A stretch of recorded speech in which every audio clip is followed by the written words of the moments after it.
సనాతన ధర్మం, ఆధ్యాత్మిక వైభవం, సంస్కృతి పరిణామాన్ని ఆవిష్కరిస్తూ ప్రదర్శితమైన హైందవీయం నృత్య రూపకం ప్రేక్షకులను విశేషంగా ఆకట్టుకుంది.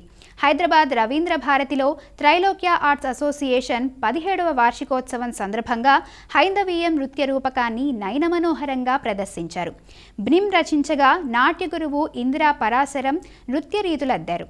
డిఎస్వి శాస్త్రి సంగీతాన్ని సమకూర్చారు.